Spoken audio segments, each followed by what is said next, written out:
Mulakan Assalamualaikum warahmatullahi wabarakatuh dan salam sejahtera kepada semua peserta yang hadir secara dalam tarian pada hari ini. Sebagai pembuka majlis, marilah kita mulakan sesi perkongsian kita pada pagi ini, pada petang ini dengan bacaan umum kitab Al-Fatihah.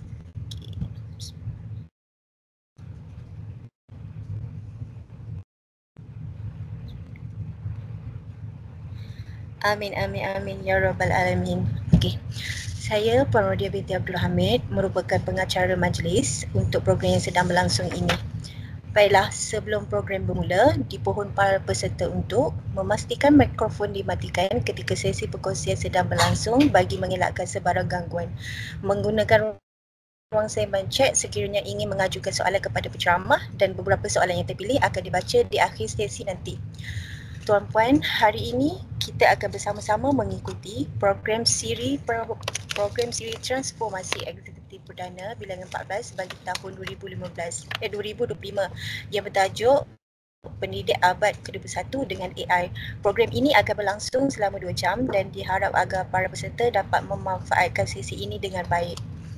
Untuk makluman, sesi perkongsian ini akan disampaikan oleh Puan Nur Wahidah binti Arsyad. Beliau merupakan pensyarah kanan dari Fakulti Teknologi Kejuruteraan Elektrik dan Elektronik Universiti Malaysia Pahang Sultan Abdullah.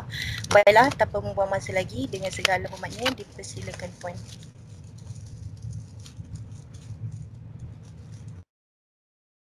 Assalamualaikum dan selamat petang semua.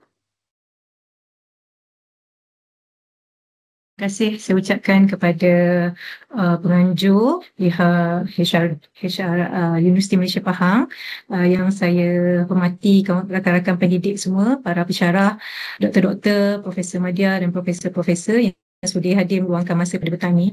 Jadi boleh nampak skrin saya?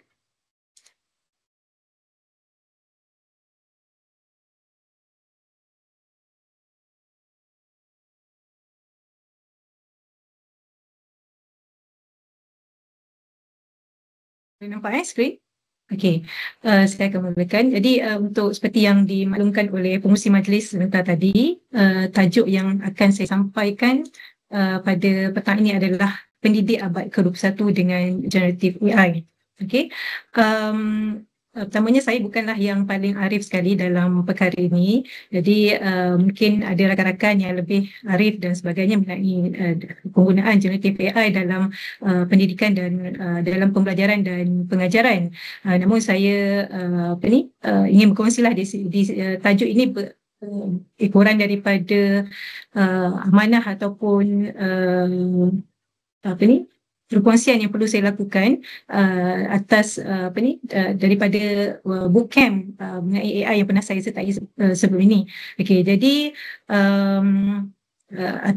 saya akan mulakan kita punya sesi pada petang ini dengan satu soalan untuk para hadirin yang hadir pada hari ini.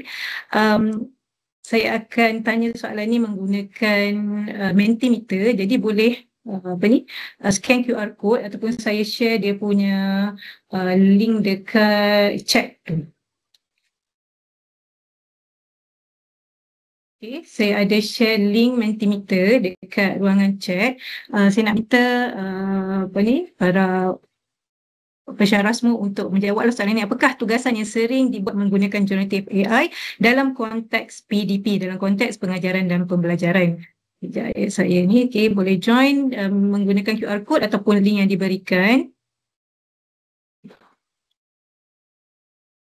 Sekejap ya.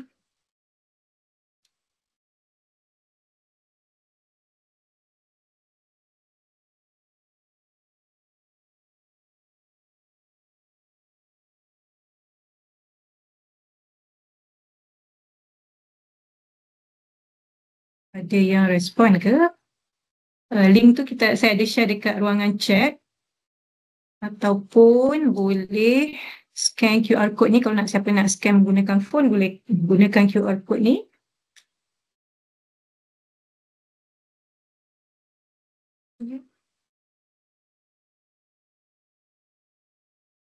Apakah tugasan yang sering dibuat menggunakan generative AI dalam konteks PDP?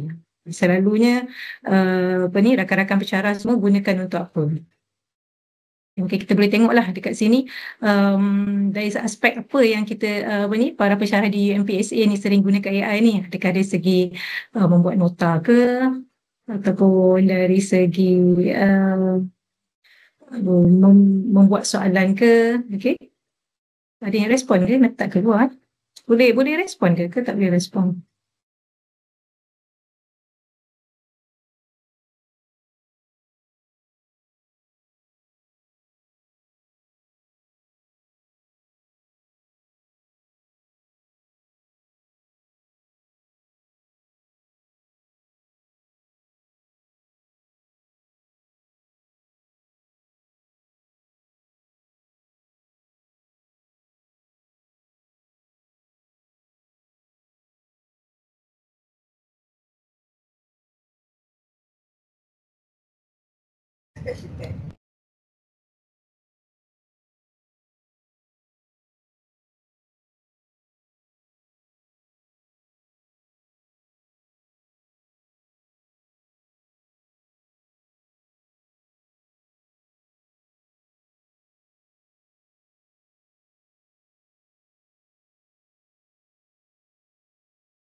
Minta maaf ya semua, sekejap kita ada masalah teknikal sikit, minta untuk tunggu sekejap. Oh, maaf internet saya buat hal pula tadi. Masalahnya tadi saya try tak ada masalah. Dah okey ke, Wan? Ada, saya dah ada. Okey. Tiba-tiba senyap. Okay, sorry Okey. Okey, dah dengar dah. Internet saya pula. Okey, dengar Okay, minta maaf saya punya internet pula buat hal pula Alright. tadi. Okey, jadi ada untuk mencari maklumat dan membuat soalan. Okey, alright. Okey, ini antara beberapa lah perkara yang dikongsikan oleh para pensyarah semua. Bagaimana menggunakan generative AI dalam konteks PDP. Selalunya kita mungkin banyak guna untuk buat research kan. Kita buat tulis paper, kita buat tulis journal dan sebagainya. Okay, jadi hari ini saya akan kongsikanlah beberapa perkara berkaitan bagaimana generative AI ini boleh digunakan dalam konteks PDP. Okay. Okay. So sepanjang sesi ini, apa yang saya akan kongsikan adalah yang pertama berkaitan dengan prompting to crafting. Jadi saya akan share sedikit lah. Saya rasa dah ramai yang tahu, tapi saya akan share sedikit beberapa prompting framework yang boleh digunakan dalam penggunaan generative AI. Kemudian yang kedua adalah AI in teaching and learning. Dan yang ketiga adalah beberapa useful AI tools yang saya akan demonstrate di akhir perkongsian ini. Okay. Alright. Jadi dalam prompting ya.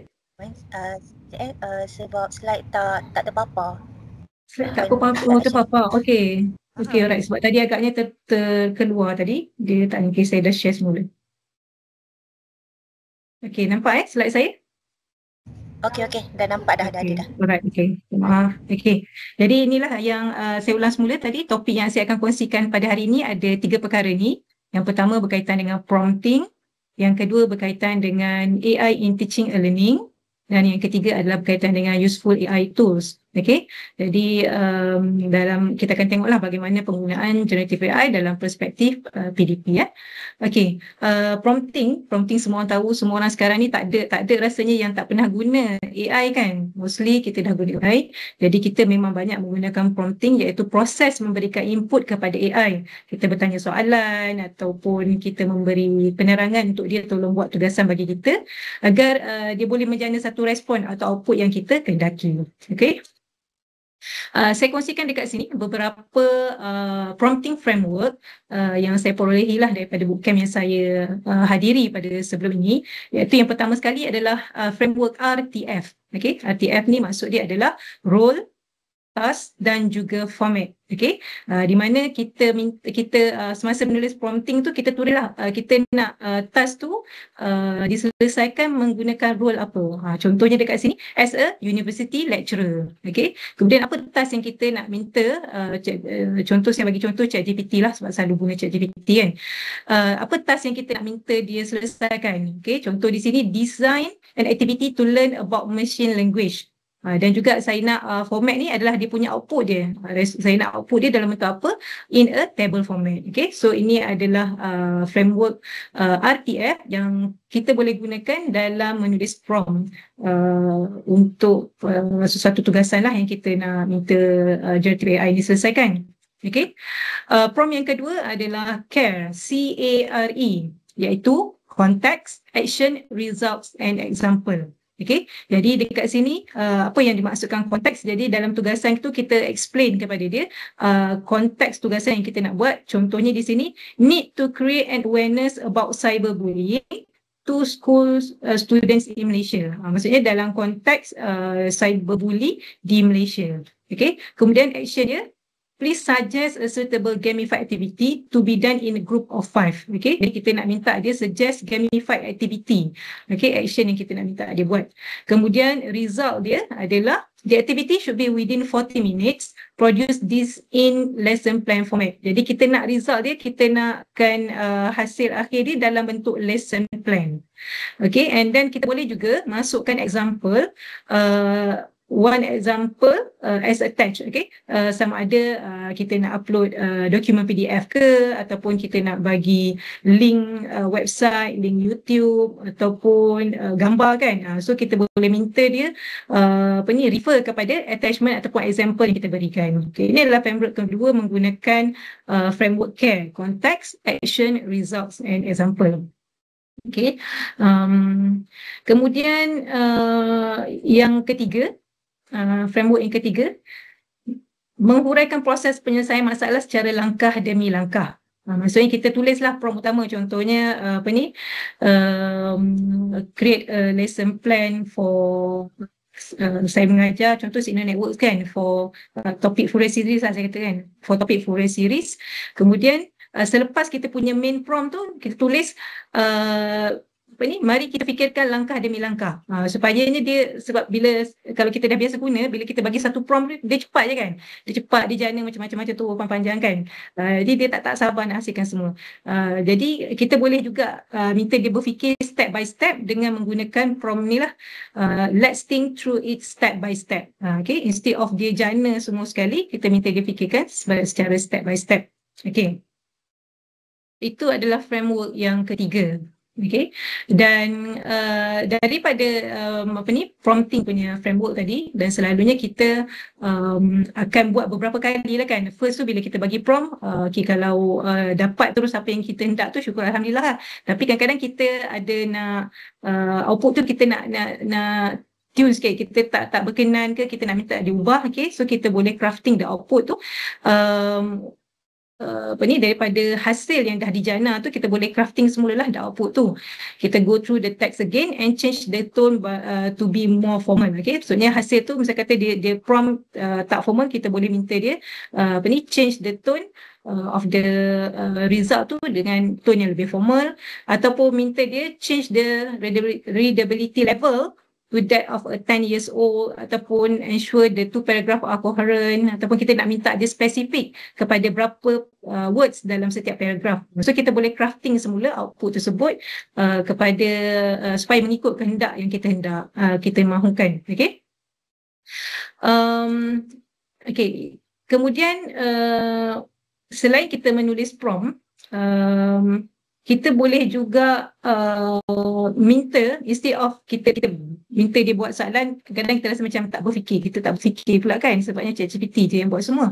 Okay, jadi kita boleh juga bila kita tulis prompt tu, kita bagi tambahan prompt selepas itu adalah, before you start, please ask me any question you have about this, so I can give you more context and be comprehensive.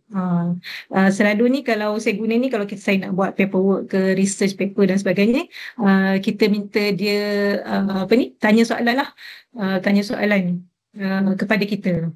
Contohnya saya bagi saya buka ChatGPT ni.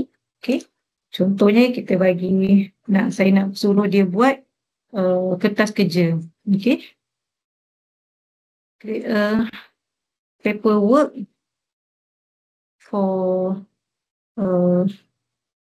experimental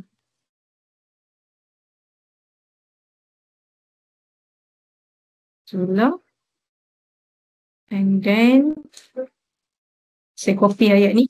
Before you start,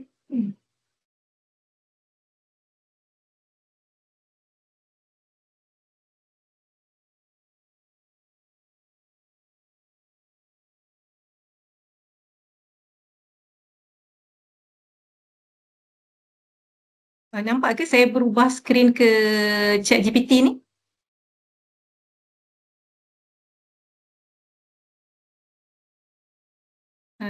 Ada nampak tak? Nampak Okay, alright. So tadi saya tambahlah kat sini. Lupa nak letak titik. Before you start, please ask me question. You have about this so that I can give you more context, be comprehensive. Okay, so kat sini dia tanyalah, here are few important question to guide us. Course detail. Dia tanya course code and full name. Target student, course learning outcome. Okay, jadi kita bolehlah nak jawab tu, boleh tulis je satu. Dia tanya course detail kan, course full name, target dengan student. Contoh saya jawab nombor 1 ni. And then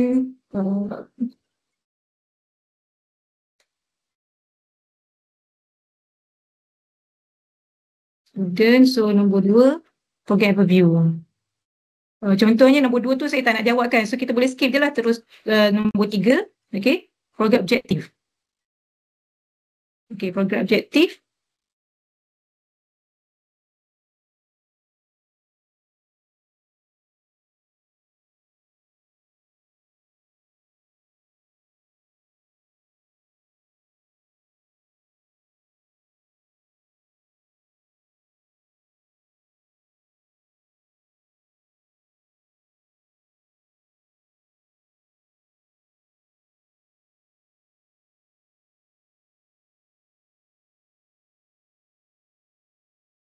Okay, contoh. Kemudian nombor 4, partner and stakeholder. Tak ada. So, saya terus pergi nombor 5.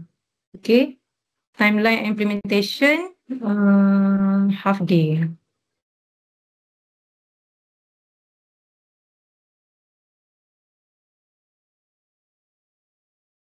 Nombor 6, assessment evaluation. How will student be assessed? Rubric. Okay, nombor berapa tadi? Nombor 6. Okay, rubric. And then, where will be the presentation demo? Yes. Okay, nombor 7, resources and budget. 7, M1K contohnya. Nombor 8. Yes. Okay. So dia instead of kita nak kena fikir semua kan, dia dah bantu kita untuk fikirkan apa benda nak kena ada dekat dalam tu. Okay. Jadi kita dah bagi input kepada dia, and then dia dah to complete the paperwork, kindly clarify the following. Program overview, partner, stakeholder. Okay, sebab ni saya tak jawab tadi kan, nombor 2, 3 tadi kan. Okay. So dia minta juga jawab. Okay. Ada kadang-kadang kalau kita tak jawab tu, dia tak minta pun benda tu. So dia akan generate saja. So kat sini dia minta nombor 2 ni, overview, what is the main theme? Theme dia adalah, so ni dah bagi contoh kan, teaching processing concept to student. Okay, so saya copy je lah ini. Partner stakeholder. Contoh saya letak SK Seri, SK ke Sekolah Menengah. SMK Seri kan. Okay.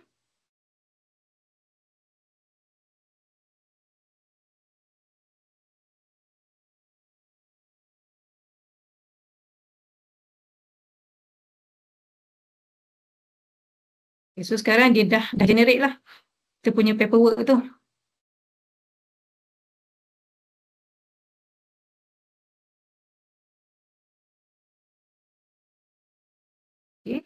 So nanti dia akan jadi dia akan hasilkanlah semua paperwork tu. Okay. So saya nak tunjukkan tadi macam mana kita nak menggunakan advanced prompting tadi tu lah. Ayat dia selepas kita punya prompt tu, before you start, please ask me any question you have about this. So I can give you more context kan.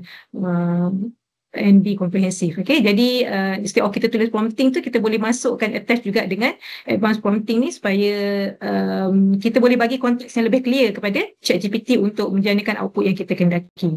Alright. Okay, kemudian kita tengok pula yang seterusnya. Okay, so daripada banyak-banyak prompt tu, apakah jenis prompt yang terbaik?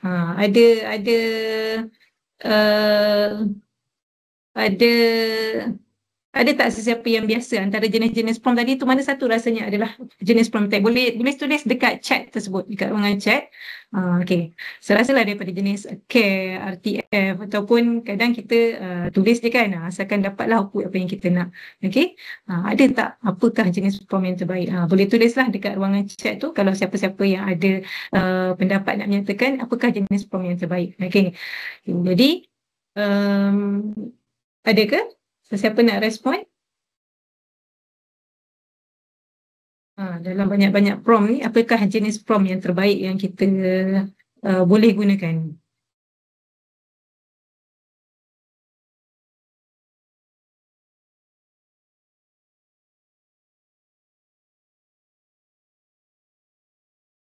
Okey, nampaknya masih belum ada respon lagi. Okey, tak apa, saya teruskan.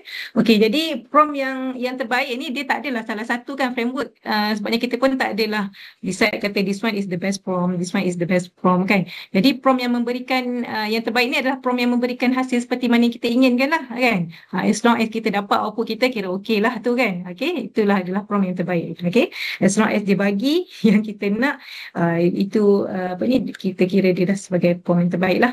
Alright. Okey, jadi tadi saya cuma share sedikitlah tentang prompting and crafting dalam generative AI. Jadi dekat sini saya nak masuklah kita punya main topik tadi, iaitu AI di dalam PDP, penggunaan generative AI dalam PDP. So banyaklah macam tadi awal-awal saya tanya soalan tadi kan, ada yang menjawab membuat nota untuk membuat soalan kan. Kemudian jadi AI ni juga kita boleh gunakan dia untuk menjelaskan, untuk bantu kita menjelaskan konsep yang sukar kepada bahagian yang lebih mudah difahami. Kadang kita pun tak terfikir. Sebab dulu lecturer-lecturer kita ajar, dia pun tak adalah nak memudahkan perkara tersebut, memberi analogi-analogi yang mudah. Tapi kita boleh gunakan ChatGPT ni untuk membantu kita menerangkan sesuatu konsep yang sukar tu dengan analogi lebih mudah agar perkara kita, para pelajar kita dapat relate lah tentang konsep yang dipelajari dengan apa yang mereka ketahui. Okay? Dia dapat menjadi nota dan juga quiz dan sebagainya lah. Ini di antara fungsi ataupun task yang kita boleh minta generative AI untuk buat. Okay. Di dalam education ni dia dah ada lah beberapa guideline yang disediakan. Even UMP sendiri dah ada garis panduan dipanggil garis panduan teknologi kecerdasan buatan generatif, KBG. Okay. Yang ini adalah panduan untuk Kementerian Pendidikan Tinggi, yang dikeluarkan oleh Kementerian Pendidikan Tinggi. Jadi sesiapa yang nak baca garis panduan UMPSA, saya ada letak QR code kat sini lah. Boleh scan the QR code tersebut untuk membaca. Tak panjang, ada dalam 11 muka surat je. Okay. Jadi ada kat dalam tu yang saya ingat hasil daripada generative AI itu tak boleh dijadikan sebagai reference, antaranya lah. So boleh tengok nantilah garis panduan yang telah dikeluarkan oleh UMPSA. Alright. Bila kita melihat kepada sisi PDP, pengajaran dan pembelajaran, seperti mana kita di peringkat pengajian tinggi ni, kita punya program ni adalah outcome based education kan, menggunakan pendekatan OBE. Jadi kita tak larilah daripada constructive alignment. Saya rasa semua orang dah biasa dengar dah constructive alignment ni, yang invented by John Biggs pada tahun 1999. Jadi dalam constructive alignment ni dia ada 3 elemen, iaitu yang pertama sekali iaitu dia punya intended learning outcomes, kemudian teaching and learning activities, di mana teaching and learning activities ni yang kita perlu jalankan supaya pelajar mendapat outcome yang kita telah letakkan, kita telah setkan di awal semester. Okey. Dan kemudian yang ketiga sekali, kita perlu mengukur adakah teaching and learning activity yang kita buat tu berjaya mencapai outcome yang kita kehendaki tu melalui assessment. Okey. Jadi kat sini saya kongsilah sikit antara prompt-prompt yang kita boleh gunakan untuk kita membuat learning outcomes, teaching and learning activities dan juga assessment menggunakan ChatGPT ataupun apa-apa generative AI lah. Okay. So pertamanya saya mulakan dengan lesson outcome with ChatGPT. Okay, saya ada bagi satu saya buat contoh prompt kat sini lah. Okay.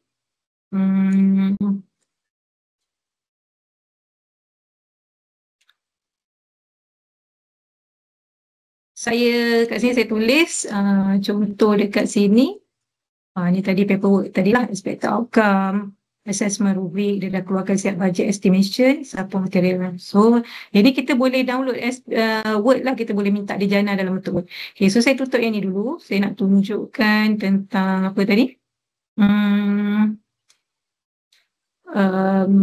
This one, lesson outcome. Okay, lesson outcome.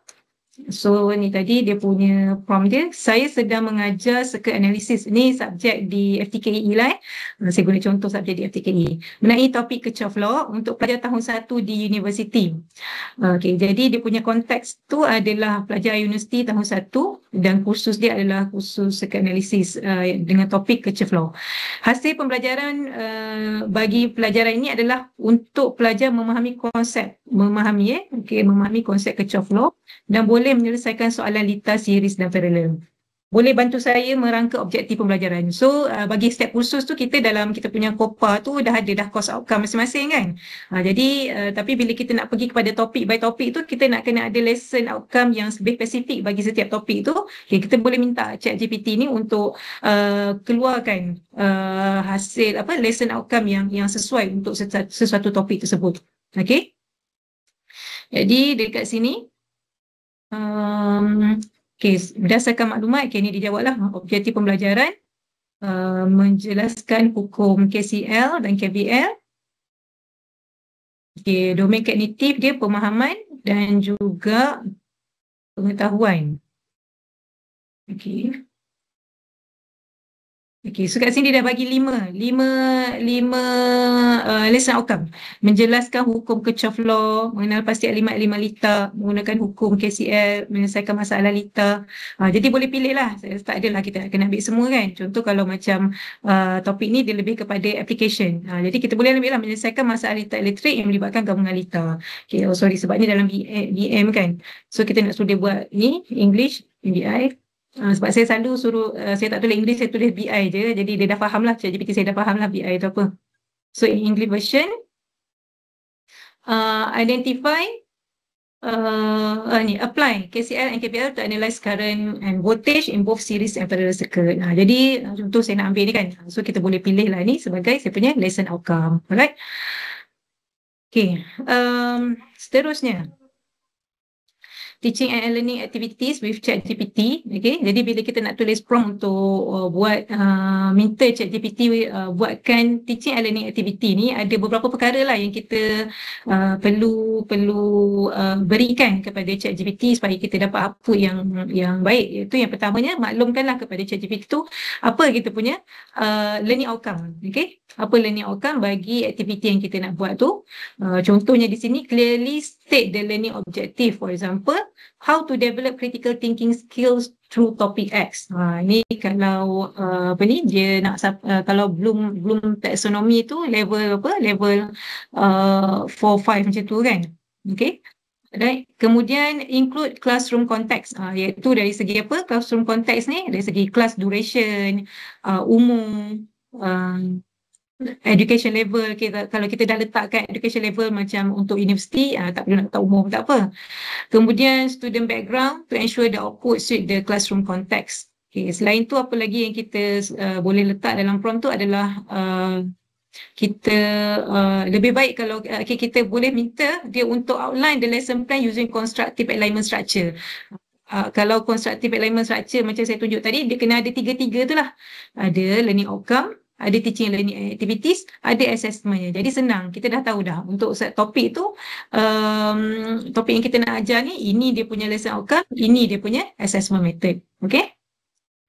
Seterusnya, state the learning theory or approach to be used. Contohnya book and division approach ke, constructivism, how people learn framework ke, differentiated learning ke, okay. So lebih baiklah, maksudnya bila kita ada apply sesuatu learning teori tu dalam teaching and learning activities tu, dia punya insyaAllah pembelajaran yang kita lakukan tu akan jadi lebih berkesan sebab kita tahu apa learning teori yang kita gunakan dalam kelas tersebut. Alright? Okay. Jadi saya ada sediakan contoh satu dekat sini. Okay, ada dua contoh lah kat sini. Okay. Ini untuk subjek circle analysis. Okay.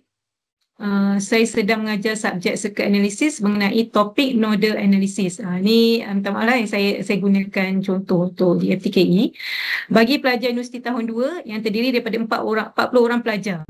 Okay. Hasil pembelajaran bagi pelajaran ini adalah untuk pelajar menganalisis DC circuit. Okay. Sila hasilkan pelan pengajaran selama 50 minit yang merangkumi kuliah interaktif dan aktiviti kelas. Okay. So saya letak kat sini. Kita tengok hasil dia apa dia. Okay, contohnya kalau kat sini instead of merangkumi kuliah interaktif dan aktiviti kelas ni, saya nak kata dia guna sila hasilkan pelan pengajaran 50 minit yang menggunakan book and division approach. Book and division book and division approach ni adalah salah satu method of informal active learning. Dia maksudnya kalau nak buat active learning tu, kalau yang paling mudah sekali, yang paling senang nak buat ni adalah informal active learning lah kat dalam kelas ni. Okay, jadi saya letakkan ni dia punya learning theory dia, book and division approach ni. Okay, jadi kita tengok kat sini apa hasil dia.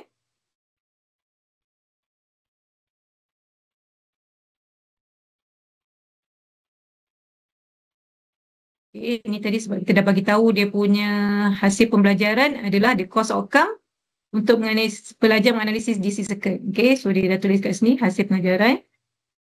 Alright, saya bagi tahu ke dalam table. Okay, so dia dah siap-siap buat dekat dalam table lah. Masa kosong, dia dah bahagikan kelas structure tersebut. Advanced, okay, untuk book and division approach ni dia ada 3, kalau perasan kat sini dia ada advanced organizing ataupun set induction. Kemudian dia ada mana lagi? Intermittent discussion. Okay, intermittent discussion dan juga closure kat sini. Oh, saya tak buat dalam table, bahan dia perlukan. Okay, so dia tak letak dalam table. So saya minta dia boleh letak dalam table. In table.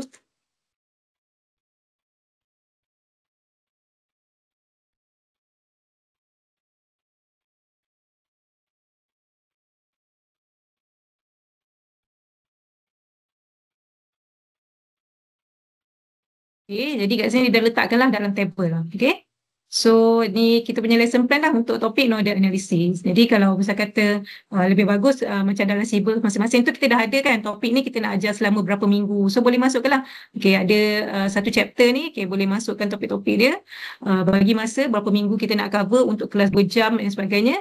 And then minta dia buatkan lesson plan pun boleh jugalah. Okay.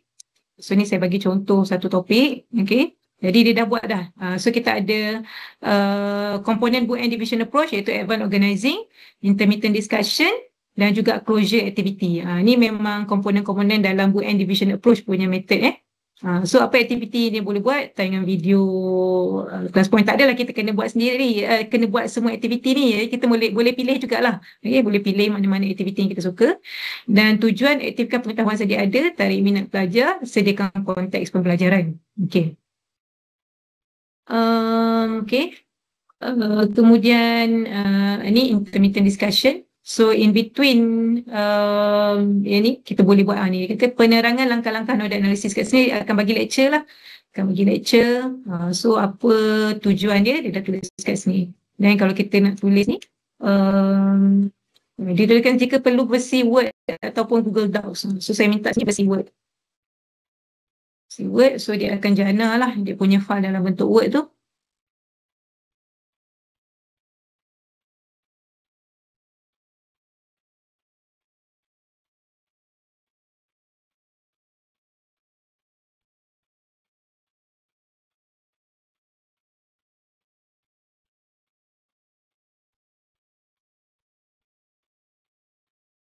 Lambat pula dia nak keluarkan. Okay, itu dia.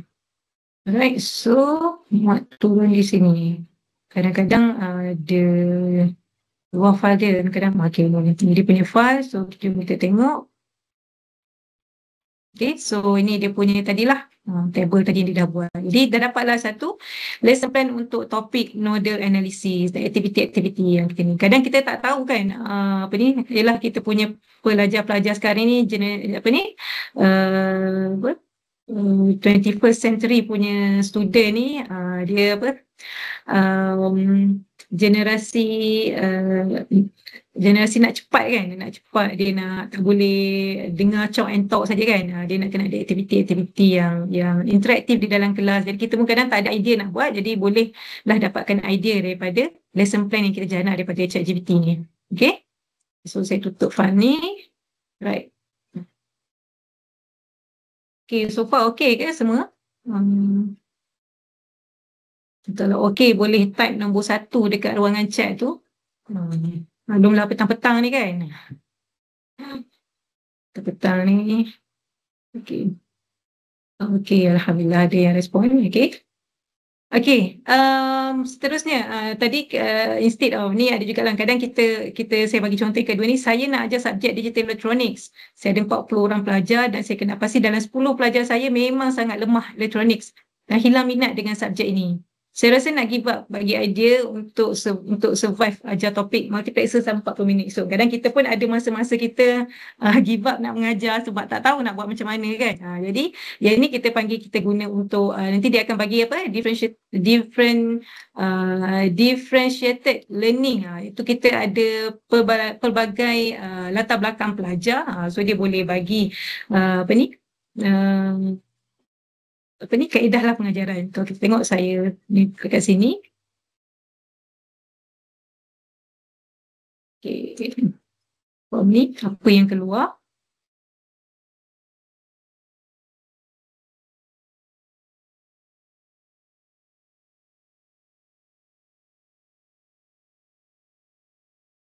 Okay, ini strategi 40 minit survival lah. Pilih-pilih siapa suka MACD drive-thru. Okay, keluar MACD pun kat sini. Okay, so kat sini saya tak suruh dia buat dalam bentuk table, tapi sebab dia dah biasa bila saya buat lesson plan, dia letak dalam bentuk table, so dia dah keluarkan dalam bentuk table siap-siap lah. Kita tak prompt pun dia dah tahu dah. Okay, so opening advanced organizing, actually the book and division approach ni saya memang amalkan di dalam kelas saya. Jadi dia dah ada memori dia. Walaupun saya tak bagi tahu kan book and division approach ni, dia dah guna dah konsep tersebut. Okay. Okay, main game lukis 4 to 1 marks besar di depan, ajak pelajar isi label input, main game and so on. Okay. Okay, so ini adalah dia punya cadangan-cadangan dia lah. So boleh guna jugalah prompt macam tu. So saya sudah letak dalam table supaya mudah nak baca.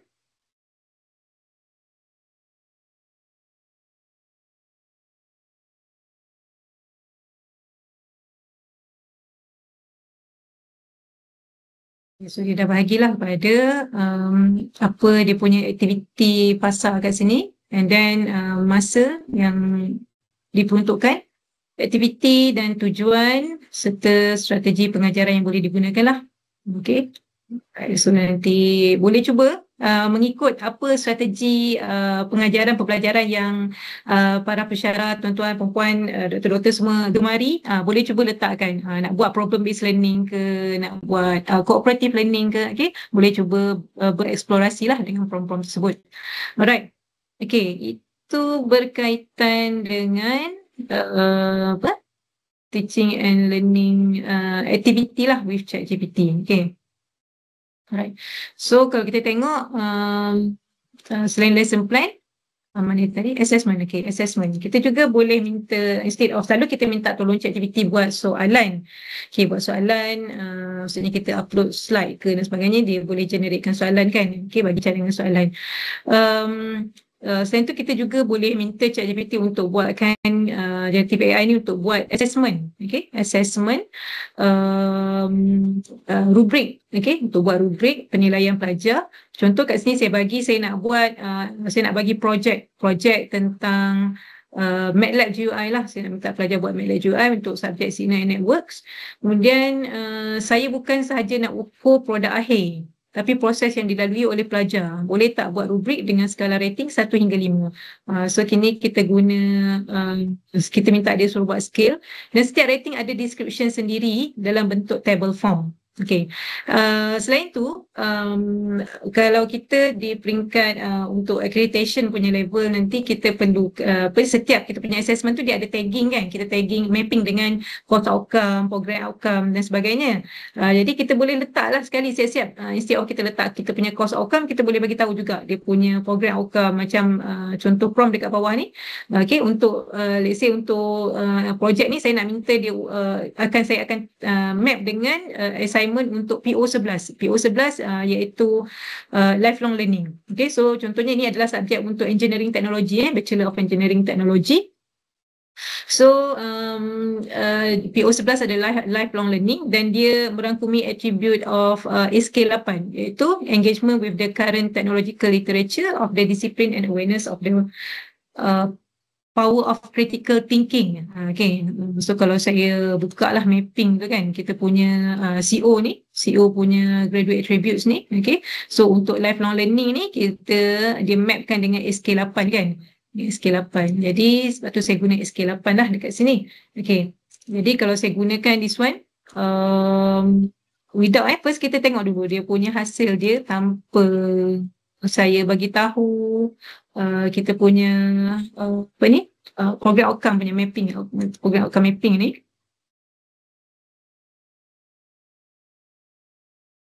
Okay, untuk projek MATLAB GUI, bagi topik, saya tak tulis topik bagi topik filter and signals and system.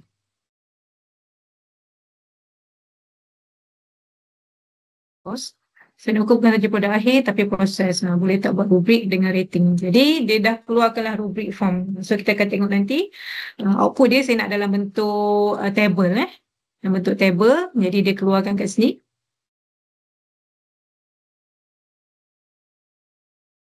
Okay.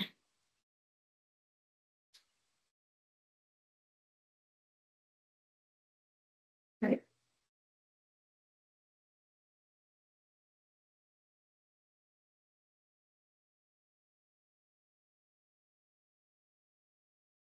Okay, so dia tulis kat perancangan projek, perancangan projek yang teratur. Okay, sebab tadi saya minta dia bukannya nak tengok rubrik untuk hasil akhir saja kan. Kita nak tengok dia punya sepanjang proses pembangunan sistem tersebut. Okay, kefahaman konsep filter, kualiti dan fungsi GUI, persembahan. Okay, jadi okay, saya kata tadi saya punya slide. Okay, kita nak masuk tambah.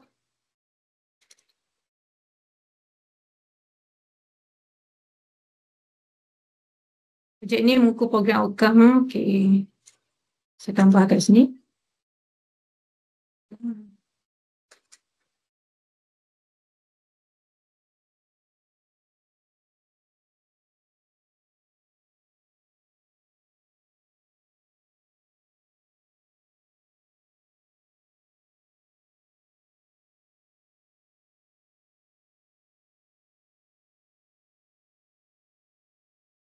Yang aku program outcome. Okay, kita nilai. Aku program outcome. So kita tengok dia update nanti.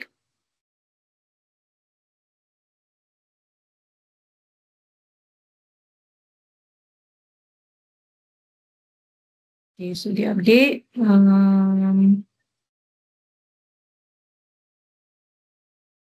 Okay. So kalau kita tengok tadi dekat sini, dia ada perancangan projek, proses pembangunan, kefahaman konsep, kualiti dan fungsi GUI, persembahan dan penjelasan projek kan. And then dia dah letak skill lah, setiap skill tu, skill 5. Okay, perancangan sangat tersusun, baik dan sebagainya sangat lemah. Okay, so setiap satu ni sebab kita minta dia bagi skill kan, penerangan description untuk setiap skill, so dia dah bagilah untuk setiap skill tadi tu, dekat situ. Okay, bagi setiap item yang kita nak nilai. Okay, so ni tadi saya masukkan berkaitan dengan PO, mapping pada PO 11 dan juga SK8, jadi kita tengok hasil dia. Tadi SK8 tu dia berkaitan apa? Tengok kat sini. SK8 adalah engagement with the current technological literature of the discipline and awareness of the power of critical thinking. Okay. So, kalau kita perasan, dekat dalam ni, dia dah ada masukkan ni, penggunaan literature teknologi terkini. Menggunakan pelbagai rujukan literature ataupun dokumentasi MATLAB terkini dan menyebutnya dalam laporan. Ini kalau yang dia dapat cemerlang lah.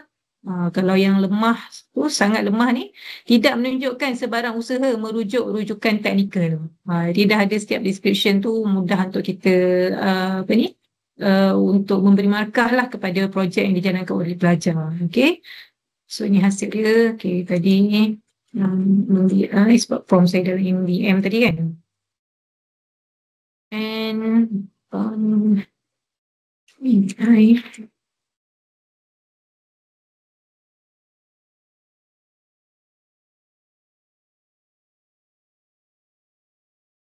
And kemudian saya nak suruh dia boleh nak copy masuk dalam Word, tapi dah dia boleh generate the Word file tu.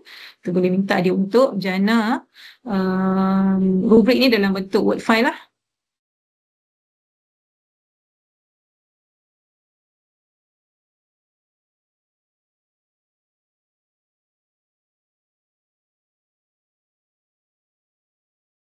Yes, so saya jawab yes ya. Dia tanya tadi. Yes. Would you like to rubric downloadable Word format?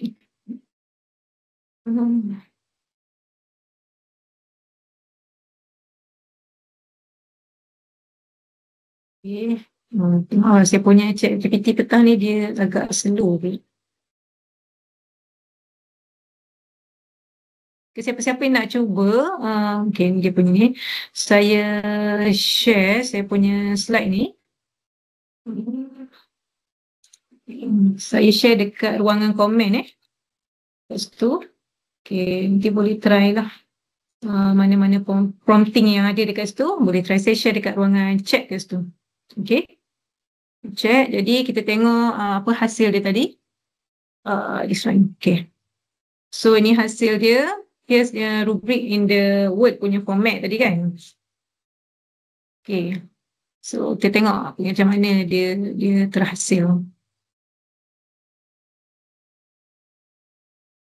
Okay, siapa-siapa nak cuba-cuba sambil-sambil tu boleh ni tengok dekat dalam tu. Right, so ini tadi dia punya file kita yang dah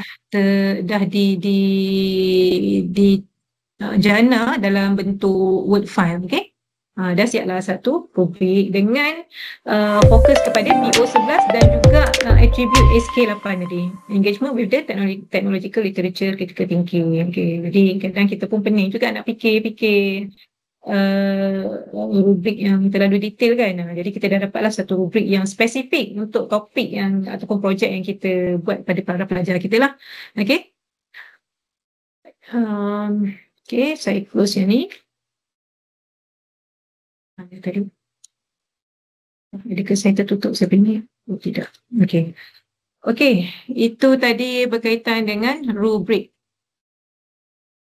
Rubrik. Okay, so far so good semua. Okay.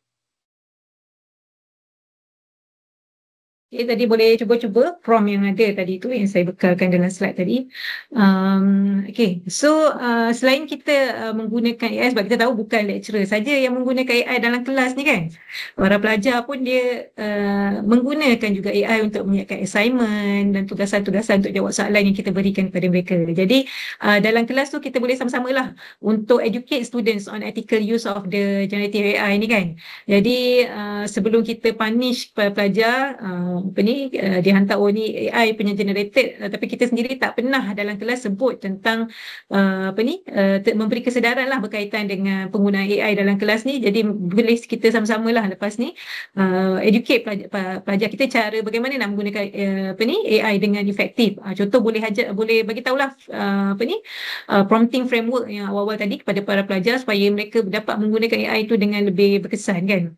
Kemudian kita boleh discuss with the student on the ethical implication of using the AI ni kan, apa kesan dia. Selalu saya cakap dengan pelajar saya, awak kena ada knowledge tu.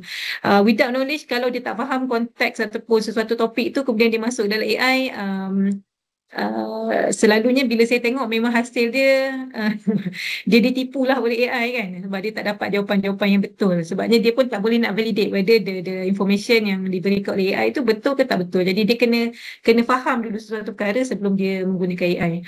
Kemudian kita boleh promote the responsible usage, encourage student, kita boleh encourage student untuk guna AI. Macam saya dalam aktiviti dalam kelas pun ada juga bila saya buat discussion dalam kelas, dah habis sesuatu topik ringkas tu, saya minta cuba discuss dengan AI tentang perkara ni kan. Cuba dapatkan contohnya apakah perbezaan di antara di antara kita bagi topik simple lah, di antara resistor dan kapasitor contohnya kan, apakah perbezaan di antara kedua-dua ni. Jadi dia boleh tanya dengan AI, kemudian dia bincang dengan kawan kat sebelah dia, kau dapat apa dalam kau punya ChatGPT, bagi jawapan apa. Jadi dia boleh compare kedua-dua tu, and then saya minta para pelajar, kita panggil beberapa partner untuk present hasil dapatan daripada AI tu kan. Jadi kita menggalakkan pelajar menggunakan AI dalam kelas, tapi dengan cara yang lebih baik, dengan berhikmah lah. Kemudian ada clear expectation in rubrics. Sekiranya lah kita allow kan, kita boleh nyatakan teruslah. Macam saya pernah join authentic assessment dengan Prof Aisyah sebelum ni, ada nyatakan kita boleh nyatakan secara spesifik dalam kita punya soalan projek ataupun assignment tu tentang penggunaan AI. Pelajar boleh menggunakan AI, boleh nyatakan secara spesifik lah dalam soalan assignment tersebut. Dekat sini ini antara yang saya jumpa lah, dia bagi contoh. Dalam projek tu dia ada tulis you must include an AI assistance section at the end of your assignment, listing any AI tools utilized and describing their specific contribution. Contohnya dia guna AI untuk apa? Untuk ideation ke, untuk initial draft of the document, ataupun untuk visual, untuk check grammar dan sebagainya lah. Is it not wrong to use AI tools? You just have to be frank about using them. Accurate enrichment will earn you up to 5 bonus point. Remember, it is easy to detect AI generated sentence. Kita kalau pensyarah kita nampak kan, kita nampak kalau student hantar tu ini AI ni kan, tiba-tiba panjang jela dia hantar kan, dan ada setengah-setengah wording tu kita tahu ini memang AI yang tulis yang macam ni kan. Jadi kita boleh detect lah, walaupun kita tak masuk dalam AI detector tu, para pensyarah ni dia ada dilahirkan dengan ada sensor untuk detect kan kalau student tu punya assignment ada AI kan. Alright. Yang ni saya tunjukkan satu contoh disclosure rubrics. Dia punya rubrics, saya buka je buka ni. Ini saya tunjuk.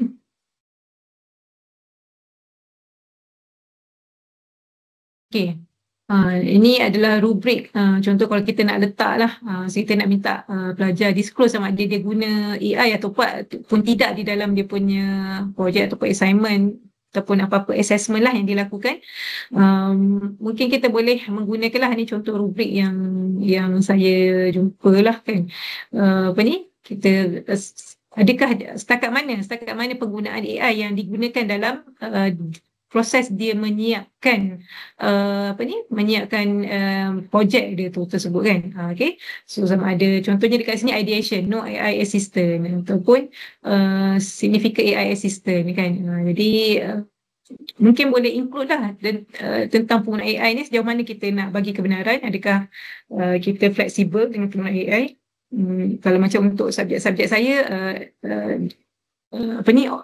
pelajar-pelajar punya, saya tak risau sangat dengan dia punya output of the project, sebab every week memang mereka kena present pada saya setiap phase tu, dan dia bukan berbentuk report. Jadi kalau report ni dia mudah pelajar nak ni kan, dia kena ada hantar design, kena buat simulation, kena buat hardware implementation, circuit dan sebagainya. Jadi benda tu dia memang kena hands on, dia tak boleh buat menggunakan AI. Jadi saya tidak berapa risau dengan penggunaan AI ni lah. Sebab dia memang tak boleh, AI memang tak membantu dia lah untuk menyiapkan dia punya projek dan assignment tu. Tapi sini saya share lah bagaimana kalau kita nak cuba implement penggunaan AI dalam sesuatu assessment yang diberikan pada pelajar. Okay. Kemudian next slide. Okey, itu berkaitan dengan sedikit perkongsian bagaimana generative AI boleh digunakan dalam PDP. Okey, jadi sebenarnya banyak benda lain kita boleh explore lagi. Mengikut contohnya kalau kita nak buat ada problem based learning, nak design the problem based learning dan sebagainya, banyak benda kita boleh explore lagi menggunakan generative AI. Tapi hari ini saya kongsikan secara ringkas lah. Okey, dan tempoh masa 2 jam ni saya kongsikan secara ringkas beberapa perkara. Okey, seterusnya yang ni adalah beberapa useful AI tools. Instead of ChatGPT, kita ada juga beberapa AI tools yang boleh membantu kita dalam menyediakan lesson plan dalam kelas ataupun nak buat soalan dan sebagainya lah. Di sini saya senaraikan beberapa lah, iaitu Edu8, ClassPoint, QReport, DFID, 8Cafe, Notebook LLM, dan ada banyak lagi lah yang saya percaya rakan-rakan semua pun mengetahui pelbagai lagi kan AI tools yang kita boleh gunakan lah dalam membantu. Dia bukan nak menggantikan guru sebenarnya AI ni, tapi dia memudahkan tugasan kita kan. Memudahkan tugasan kita. Jadi rugilah kalau kita tak gunakan teknologi yang ada ni untuk membantu kita menyiapkan tugasan dengan lebih efektif dan lebih cepat. Okey. So pertama saya tunjuk dululah berkaitan dengan Edu8 ni. Okey.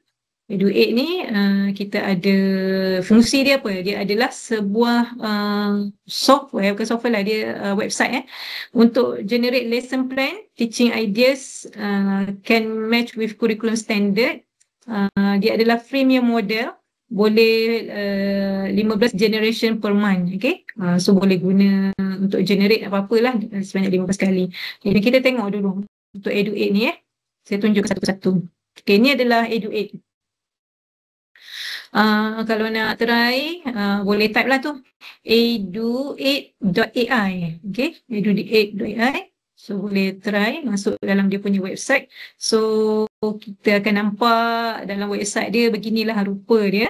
Okay, ada planning, ada banyak tab kat sini untuk planning, untuk presentation, untuk practice, group activities, game dan sebagainya lah. Okay, terima kasih Dr. Afif, tolong paste di ruangan chat tu. Kemudian macam-macam lah, ada banyak task yang dia boleh buat. Okay, right. Okay, so kita tengoklah satu. Contohnya kita nak buat apa dekat sini. Untuk planning ni saja dia ada banyak method tau. Dia ada kalau kita nak buat engagement activities. Create 5 quick engagement activities plus provoking question, riddles and scenario based. Okay. Ataupun dia ada apa, nak buat guna ni. Contoh lagi kat sini. Guna Gangnes 9 events of instruction, lesson plan. Nak guna method ni pun ada setengah orang dia familiar ni kan. Gangnes ni untuk apa, adult learner kalau tak silap saya. Okay, dia punya andragogy untuk adult learner kalau tak silap saya. Kemudian kalau nak buat PBL planner, okay, dia dah ada custom pre-custom untuk setiap lesson plan tu. Okay, Okay, ada pelbagai. Okay, contoh kita nak buat dekat sini untuk ambil engagement activity. Ini dia kata paling popular. Biasa saya nak guna kaedah ni. Okay, so simply je. So sama ada 3 cara lah. Sama ada kita boleh letak topik, tulis topik kat sini. Boleh type topik or you can upload dokumen kat sini. Okay, so kalau kita pilih ni, kita boleh upload dokumen ataupun kita letak link website. Alright. So contohnya kita letak topik topik saya pilih topik apa? Ke ada sesiapa nak letak cuba topik apa-apa? Jika asyik asyik contoh FTKEE je ada. Sesiapa nak minta ni tulis buat contoh untuk subjek di fakulti dia pula. Boleh tulis di ruangan chat ataupun on mic ke?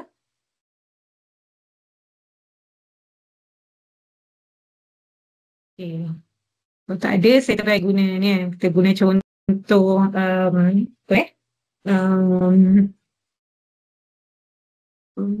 basic kids lah. Saya ambil topik yang simple-simple lah. Saya bisa kata saya nak ajar topik multiplexer and demultiplexer in digital electronics. Okay. Boleh nak tulis simple je. Sebab kat bawah ni pasal ada button enhance kan. Jadi boleh type sebanyak 2000 words ni. Okay. So kita boleh enhance kat sini. So dia tulislah kat sini. Student will analyze and design multiplexer and demultiplexer circuit, understanding their functionality, applications and significance in digital communication system. Dah lain pula. Saya kata digital electronics, dia pergi digital communication lah. So saya betulkan ni. Digital electronics. Okay. So generate. Okay. So tengok kat bawah ni ada dia punya student level kan. So kita dekat universiti ni bolehlah ambil ni. College level ni. Okay. So generate. So hasil dia. So ini dia punya engagement activities lah yang dia bagi. You rather share the question and so on lah. Masih ada riddles lagi. Apply scenario based question, deep question. Jadi kita boleh dapatkan idea-idea macam sini kan. Kadang kalau dekat ChatGPT kita nak kena prompt dan sebagainya kan. Tapi kat sini kita tak perlu nak prompt. Kita boleh pilih lah mana satu method yang kita nak guna. Okay, contohnya saya tak nak guna lah tadi. Saya nak buat tinggi sikit, nak buat guna PBL kan, problem based learning kan. Problem based learning, kita tengok hasil dia macam mana. Okay, project based learning plan for multiplexer and demultiplexer circuit. Ni project title, circuit connection. Driving question, how do multiplexer and demultiplexer play a critical role in modern digital system? And how can we design circuits that utilize these components effectively? Okay, so dia dah bagilah sini, ada learning objective, ada scaffolding punya plan. Scaffolding ni contohnya kita bagi dia tangga lah. Maksudnya bila kita bagi projek, kita janganlah bagi hari ni kita bagi. So let's say kita bagi masa 2 minggu ataupun sebulan untuk pelajar menyiapkan projek tu. Kita bagi minggu pertama tu, minggu keempat nanti baru kita tanya dah siap ke belum kan. Jadi kadang mungkin kalau macam tu selalunya sehari 2 hari sebelum tu lah baru pelajar-pelajar nak buat agaknya kan. Okay, jadi kita boleh pecah-pecahkan dia kepada weekly punya task ke. Okay, contoh bahasa ni scaffolding plan. Dia bagilah kat sini kita bagi weekly, ada weekly scaffolding. Okay, mini lesson on digital logic gates and design and circuit design, guided research session on the application of the multiplexer and demultiplexer. Maksudnya boleh buat satu session dalam kelas untuk guide pelajar macam mana nak buat research kan. Okay. And then boleh buat collaborative activities where student can share knowledge and skill. Okay, bersama dengan kawan-kawan dia. Right, sepanjang dalam tempoh dia nak menyiapkan projek tu. Okay, jadi ni dia punya ada timeline dengan milestone pun dia letak. Okay, contoh dia bagi kat sini 4 minggu. Project duration 4 weeks. Yang ni boleh edit tau sebenarnya. Ni ada button edit ni. Tuan-tuan, perempuan, Syarah semua boleh edit ni. Boleh edit, mana-mana yang tak suka tu kan, boleh edit. And then boleh download dalam bentuk, boleh export lah. Okay, saya edit tadi. Okay, boleh export dalam bentuk copy to clipboard ataupun Word document ataupun Google Drive. Kita boleh download lah benda ni. Okay. Okay, itu adalah berkaitan dengan generator lah untuk planning tadi kan. Okay. Ada juga dekat sini banyak lah. Boleh try nanti. So let's say game. Tadi saya perasan ada satu battleship game. Battleship style ni. Battleship style. So game dia ada macam-macam lah. Nak buat bingo. Quiz, kemudian apa lagi? Stand and sit up, macam-macam lah, tic-tac-toe and so on lah. Contohlah kita nak buat battleship ni. Battleship. So topik dia, okay, saya masih kekalkan topik yang sama tadi. And then kalau kita enhance jadi apa?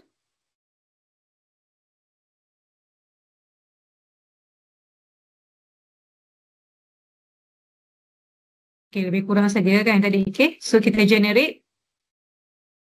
Okay, ini battleship game tadi Here is a comprehensive battleship game brought along with the review question related to the multiplexer and the multiplexer in digital electronics. Okay, so inilah kita keluarkan game board dia. And then ni review question dia.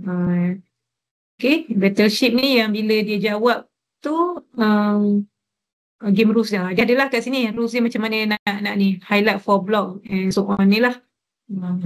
Sinking ship, macam mana ship tu akan sink apabila kriteria ni berlaku dan bagaimana keadaan nak main. Okay? Jadi bolehlah kita kadang-kadang kalau dah boring tu bolehlah pilih 1-2 chapter, satu topik daripada satu chapter ke untuk kita buat game dan sebagainya kan. Kalau nak buat tiap-tiap chapter nak main game, habis pula syllabus kita kan. Okay? Right. Okay, itu adalah berkaitan dengan Edu8. Okay, tuan-tuan perempuan semua boleh explore lah berkaitan dengan Edu8 ni. Jadi kita tengok yang seterusnya adalah Q-Report. Okay, Q-Report. Ada tak siapa pernah guna Q-Report sebelum ni? Ada yang pernah guna Q-Report? Saya punya. Okay, Q-Report. Q-Report ni dia lebih kurang macam class point, tapi class point ni kita guna dekat dalam PowerPoint kan, dalam PowerPoint, tapi Q-Report ni dia adalah online version. Okay, jadi macam mana cara nak guna Q-Report ni? So sekejap saya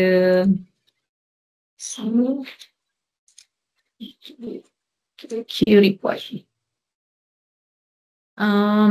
Q-Report ni kita boleh dia boleh apa tadi kita tengok expansion ni, good tools to add interactive activities into your teaching content, can also create teaching content from prompts.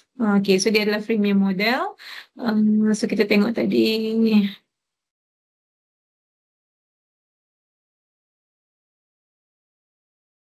alamak, saya punya internet slow, masalah lagi ke? Tak lagi.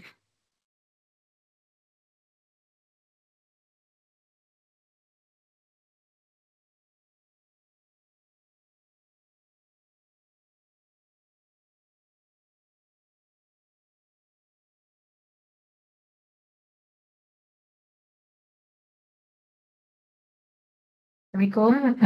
Dengarkan suara saya kan?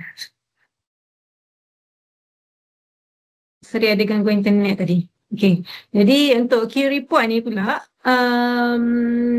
dia ada, kalau kita tengok kat sini, kita boleh generate lesson with AI. Okay.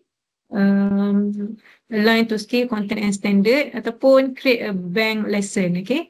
Alright. So saya pilih kat sini lah sebab kita nak buat guna AI kan. Alright, so saya pilih kat sini and then dia ada banyak cara ni lah. Kita nak build writing skill, nak curify my slide. Maksudnya kita ada slide, tapi slide kita tu rasa macam tak berapa menarik, tak berapa bagus. So boleh curify slide ni dengan menggunakan Q-Report ni. Okay, ataupun kita boleh juga generate a lesson. Align to skill, content and standard. Okay, prepare for testing, establish daily routine. Okay. Okay, so saya pilih yang ni lah. Saya nak curify saya punya slide dengan interactive activities. Dan juga AI feedback. Okay, jadi saya klik continue. Okay, jadi kita boleh pilih sama ada daripada Google Drive ataupun upload the presentation file. So saya pilih kat sini subject signal networks lah. Saya punya slide kan. Saya pilih sini and then kemudian choose grade ni kita ambil the highest lah. The highest ni 12 grade ni. Okay, so sekarang saya dah upload dah saya punya slide tadi. Boleh letaklah additional criteria. Contoh saya nak kata apa ni? Create question for advanced organizing. Advanced organizing ni adalah set induction punya aktiviti di mana kita cuba nak relatekan apa yang kita akan ajar dengan apa yang para pelajar dah tahu. So nak activatekan dia punya prior knowledge lah. Okay, create question for advanced organizing. Kemudian intermittent discussion and closure question for reflection. Okay, so get lesson, click get lesson.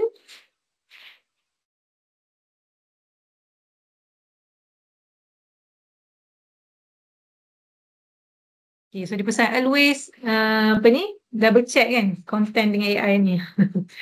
Lah kita bila dah buat tu kena double check lah, takut nanti yang di generate tu pun tak betul.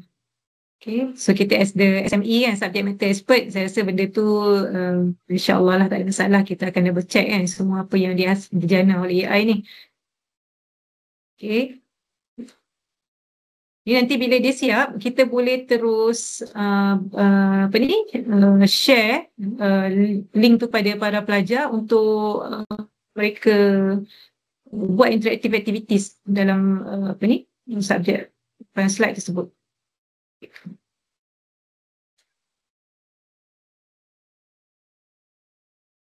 Okay, so kat sini asalnya yang saya punya slide ni yang warna hitam ni tau. Yang warna hitam ni adalah slide saya. Yang warna putih tu adalah slide yang dia tambah. Okay, slide yang ditambah oleh Q report ni. So banyak slide saya ni. 62 slide. Okay. Right. So kita tengok apa yang dia tambah kat sini. Yang ni this one dia tambah what you already know about signal and system. Kemudian yang ni, so ni dia tambah sendiri which type of element signal you think is most commonly used in engineering application. So kita tak payah nak prompt nak suruh ni, kita upload je slide, dia dah terus buatkan dah soalan. This one, whiteboard. Draw a graph of the unit step function and label its key characteristic. Okay, and then lagi. Okay, kemudian kita tengok yang closure. Closure, apa yang dia buat untuk closure.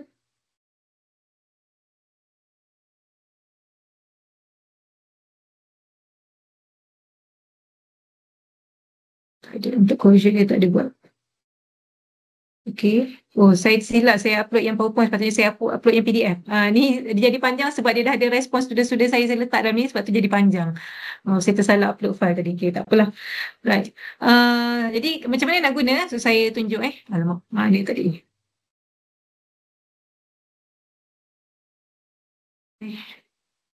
Jadi saya save tak Okay, this one. Okay, so ini tadi yang dia dah Qrify tadi.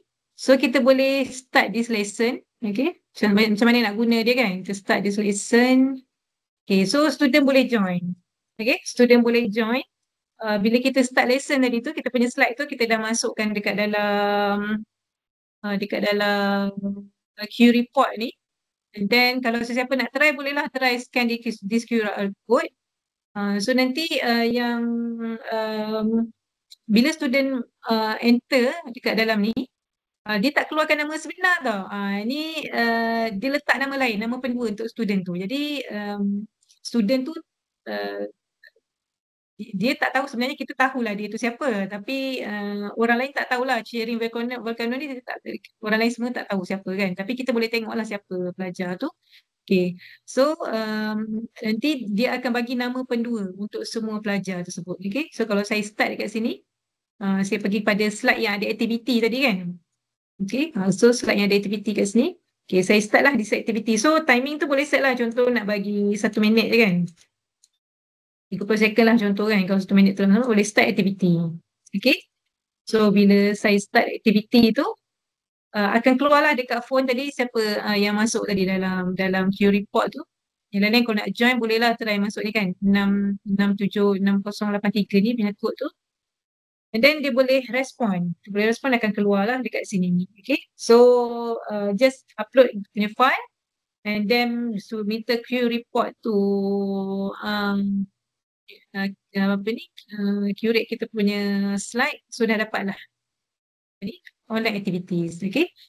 So ada answer. Well done. Ataupun kita nak bagi feedback, kita boleh bagi feedback lah.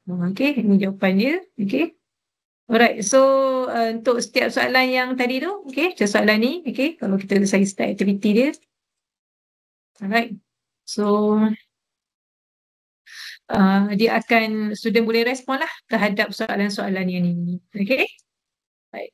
Okay, so saya tak adalah nak play semua. So kita nak tunjuk dia punya ni lah. So impulse respond. Okay. Alright. Okay, itu adalah contoh bagaimana kita boleh menggunakan queue report ni untuk penggunaan dalam PDP. Okay. Alright. And then boleh edit boleh edit, boleh share the lesson dan sebagainya. Alright. Okay, itu berkaitan dengan queue report. Seterusnya add cafe. Okay. Add cafe ni kalau siapa kenal ClassPoint, add cafe ni dia punya dibangunkan oleh ClassPoint lah. Okay, dibangunkan oleh ClassPoint. Jadi dia boleh add interactive activities into teaching content dan sebagainya. Jom kita tengok sikit add cafe ni. Okay. Ini adalah pergi dekat home. Okay. Cafe. Right, so dekat sini kita ada create new. Okay, kalau tengok create new ni apa yang keluar. Okay, dia boleh buat lesson plan juga. Okay, cafe ni boleh buat lesson plan, boleh buat slide deck, teaching resources, flashcard dan sebagainya. Yang saya nak tunjuk ni adalah YouTube quiz ni. Sebab tadi kat tempat lain tak ada YouTube quiz kan, dekat sini ada YouTube quiz. So saya nak tunjuk macam mana kita nak guna buat YouTube quiz menggunakan Add Cafe. Okay, jadi saya klik kat sini YouTube quiz ni. Okay, so boleh masukkan apa-apa link YouTube lah. So saya ambil lah satu video saya daripada YouTube ni. Contohnya saya ambil video Laplace transform ni. Okay, shareable link. Saya masukkan ke dalam YouTube. Dekat Add Cafe ni, link YouTube saya. Okay, and then kita boleh minta dia buatkan quiz. Kita tengok di YouTube video. Okay.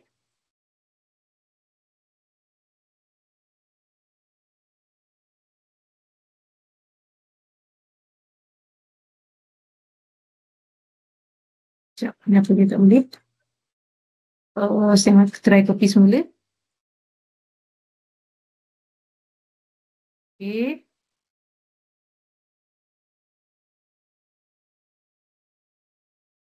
Description is enable.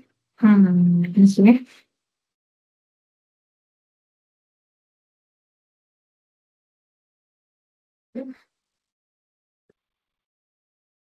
Masuk dia close caption ya. Okay lah, tak apa, saya tunjuk yang saya dah ada buat my library signal system ni. Okay. So intro, okay, this one tadi saya try. Okay, contoh saya upload tadi, saya upload lah, saya letakkan link tadi, okay, letakkan link saya punya YouTube tadi dekat dalam cafe tu tadi, and then kat situ kita boleh pilih tau, boleh pilih berapa banyak ni. Kat sini kalau saya edit, edit apa? Saya boleh edit soalan lah, boleh edit lagi soalan ni. Okay, ini yang saya dah siap generate. Okay, saya dah siap generate. So saya minta dia tak ada nak kena tulis prompt pun, dia tanya berapa soalan. Kita klik ada drop down drop button list tu untuk kita pilih berapa banyak soalan. Jadi saya pilih 5 soalan tadi. Saya pilih 5 soalan iaitu multiple choice punya soalan. Jadi dia keluarlah, dia generatekan 5 soalan ni. What is the primary difference? So dia akan analyze this saya punya video ni, and then dia keluarkan 5 soalan yang berkaitan dengan video tadi. Okay. Jadi again bila kita AI generated ni kena check lah, kita as the SME kena check lah soalan-soalan yang diberikan tu betul ke salah ke kan. Okay. Jadi and then dari sini kita boleh bagi dekat student untuk buat ni. Jadi macam mana kita boleh assign. Okay, assign. Jadi pelajar boleh join dekat sini lah. Okay, kalau siapa nak try tu boleh try scan ni di QR code ni untuk play the quiz. Okay. Saya bagi copy link kat sini. Alright.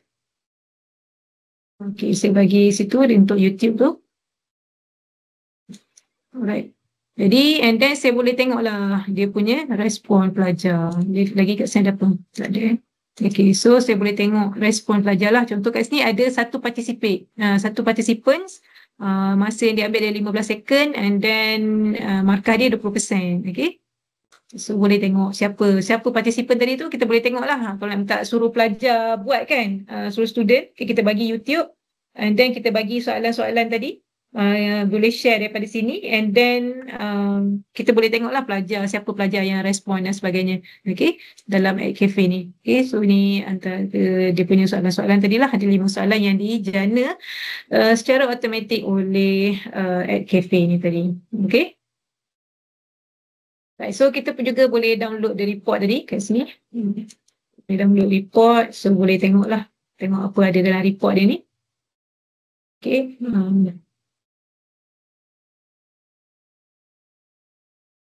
So dia ada soalan nombor 1, nama pelajar siapa. Soalan nombor 1, dia jawab apa. Okay.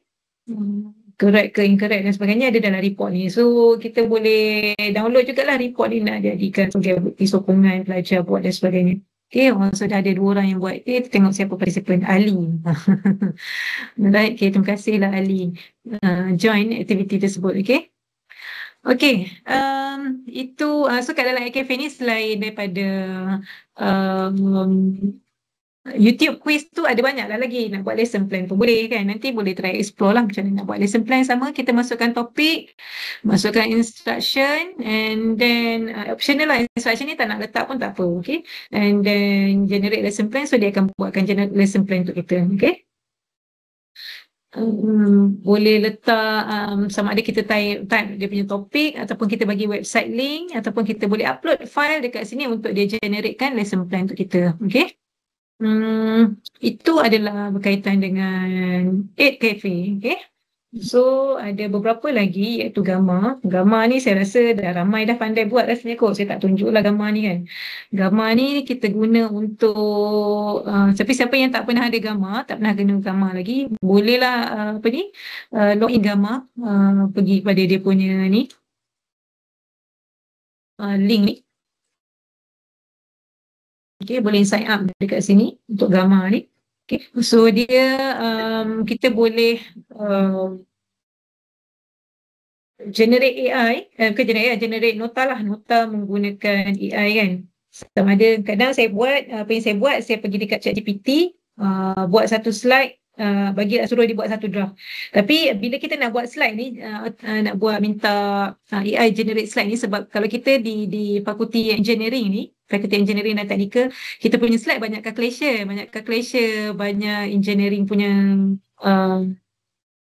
equation dan sebagainya kan. Jadi dia pengalaman saya lah, dia tak membantu sangat. Tapi kalau kita nak buat macam topik-topik yang membaca, topik-topik yang general, dia membantulah untuk AI untuk generate mengeneratekan nota tu untuk kita. Tapi kalau untuk engineering yang banyak calculation dan sebagainya, susah, tak berapa menepatilah kriteria yang kita nak tu. Okay, tu gambar. And then seterusnya adalah class point. Okay, class point. Okay, sebelum saya nak tunjuk class point ni, saya nak tunjuk yang dekat Canva ni. Okay, untuk Canva ni, kalau siapa perasan hari ni, mungkin interface dia dah berubah. Sebab Canva dia keluarkan, dia release the new features untuk 2025 pada awal bulan hari tu sebenarnya. Awal bulan hujung bulan 4 hari tu kan. Okay. Tapi hari tu dia bagi pada 1 juta yang terawal, kalau tak silap saya, yang dapat new features tu.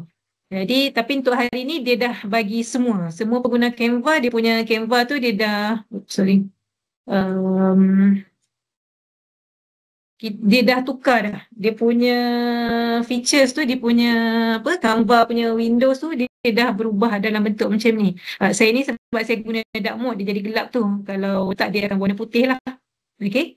So boleh tuan-tuan perempuan boleh check lah. Canva masing-masing, siapa yang ada Canva tu, dia punya features tu dah berubah dah. Dah dapat features yang lebih, yang terkini lah daripada Canva. Okay, untuk hari ni semua orang dah boleh guna features yang baru. Jadi sebelum saya nak tunjuk kepada plus point tadi, saya nak tunjuk yang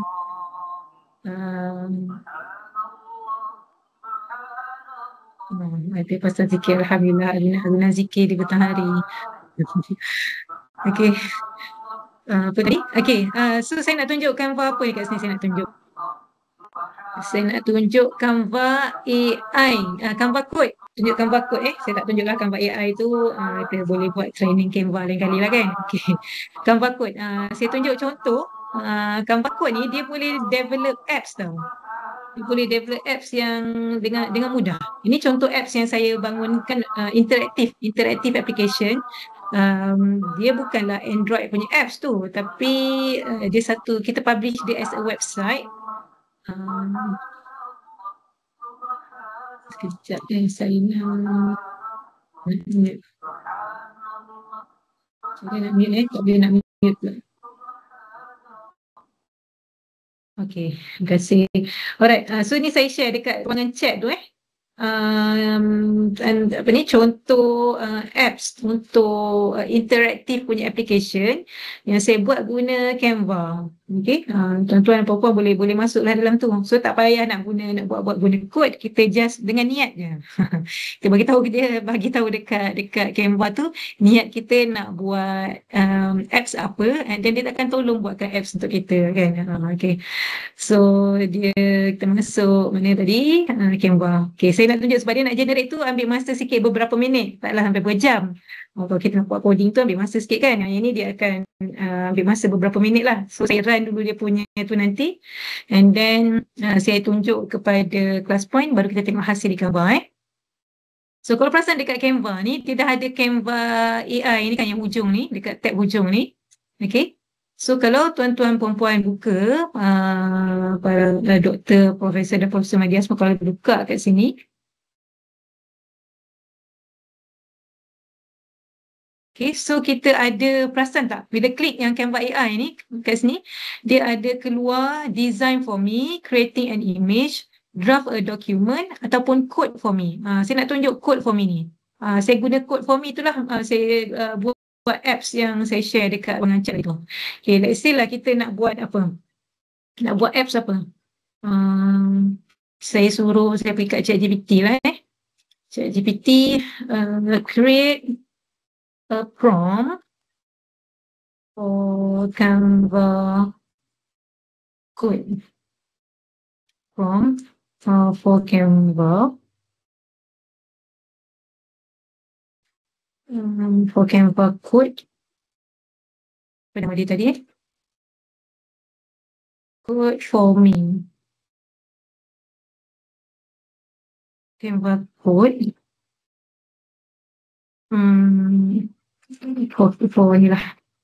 For creating an interactive application untuk topik apa yang saya nak minta buat topik Fourier transform lah, saya Fourier transform, topik Fourier transform include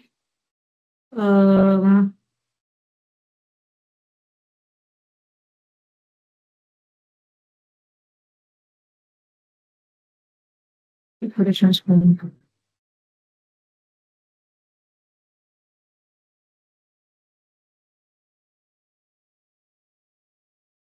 Include MCQ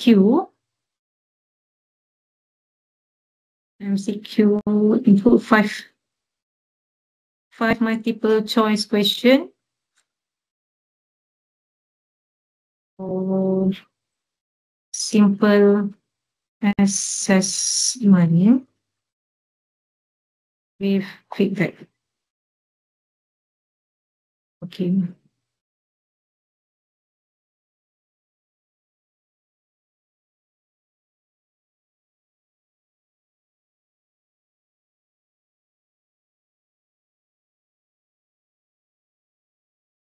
Okay, dia pergi buatkan pula. Sekejap saya stop. Aku nak tulis Canva.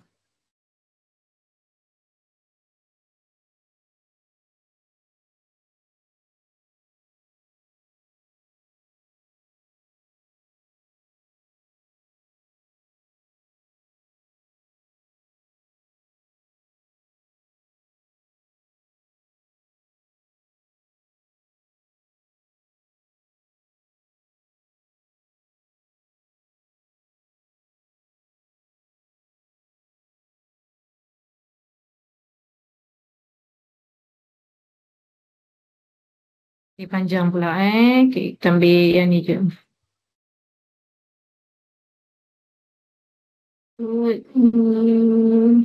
Transaction.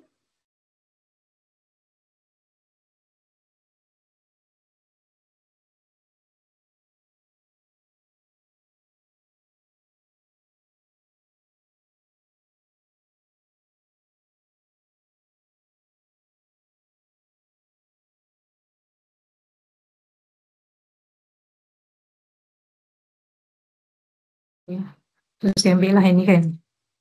Right, so kita masuk dekat dalam Canva code ni. Okay, so prompt tadi. So dia buat create interactive presentation, educational educational app title ada multiple transform. The app should begin with an introduction session using clear visual and concise explanation to cover the basic concept of Fourier transform. Its significant in signal and real-world application such as audio filtering and so on ni. Lagi ada apa? Follow with concept explanation section. Kemudian conclude with an interactive quiz section featuring 5 multiple choice questions that assess student fundamental understanding, where each question including 4 options. Okay. So saya minta dia generate code. Okay, so tadi okay, so kita tengok kat sini. So dia akan buatlah coding tu. Tapi coding ni take time sikit lah. Selalu saya buat dia akan buat dalam 400 line macam tu. Okay, so dia akan buat coding ni. Right, so sementara dia, tapi coding ni kita tak boleh nak edit tau.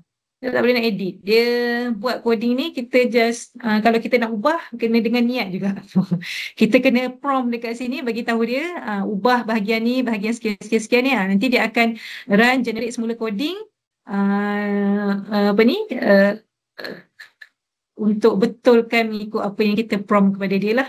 Okay, so sementara dia run tu, okay, kita pergi dulu dekat ni dekat ClassPoint ni Okay, ClassPoint ni simple je. Dekat dalam ClassPoint pun dia ada AI juga. Okay, so saya nak tunjukkan bagaimana penggunaan AI dalam ClassPoint ni. Okay, saya bukalah satu contoh saya punya slide ni. Dari mana saya nak tunjuk. Kalau kita gunakan, kita boleh minta ClassPoint ni untuk buat thematic analysis lah. Kalau kita guna short answer. Okay, ni adalah slide ni student saya dah jawab. Saya bagi soalan ni, dia dah jawab dah berbentuk short answer. Jadi bila saya buka balik short answer ni, saya view respond of the student tu. So ini adalah respon daripada para pelajar saya lah. Pelajar saya di dalam kelas. Jadi bagaimana kita nak ni, AI Insight ni. So dekat sini ada satu AI Insight ni kan, dia boleh analyse student punya respon tu. Okay, so kalau saya klik AI Insight tu, dia akan keluar ni lah. So ni saya nak tunjuk sebab saya rasa ada beberapa yang mungkin pernah guna ClassPoint kan, tak perasan features ni. So kat dalam ni dia ada dia beritahu lah summary. Here is the summary of the student response collected in the short answer. So ini dia punya summary lah kan.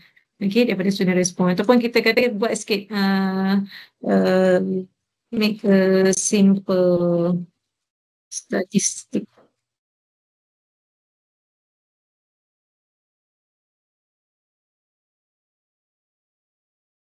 Typo. Okey, dia boleh baca. Typo pun dia boleh baca. Ada 23 respon, key participant, ada 10 mention, overall sentiment, rating star. So dia adalah, bolehlah kita nak dapatkan sedikit, kita boleh buat simple analysis lah terhadap respon-respon pelajar dalam kelas menggunakan AI Insight untuk short answer. Tapi ni short answer je lah yang dia boleh buat ada AI punya analysis untuk student respon tu. Okey. Itu yang pertama. Yang kedua, kita nak tengok daripada respon student. Yang kedua, kita boleh juga macam dalam Q report tadi, kita upload je semua the whole file, dia tolong buat kan soalan-soalan. Tapi kalau kat dalam class point ni, kita dah pilih lah spesifik. Contohnya, nota ni banyak sangat dia punya calculation ya. Okay, contohlah yang ni. Tapi class point AI ni dia tak boleh baca image, dia boleh baca teks saja. So kalau kita letak image, nak suruh dia buat soalan daripada image tak boleh, dia boleh buat daripada teks saja. Jadi saya slideshow ni. Macam mana ni? Dia pergi ke sebelah sini pula. Okay.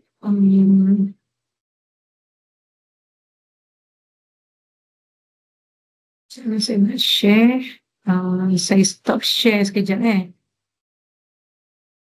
Saya stop share sekejap.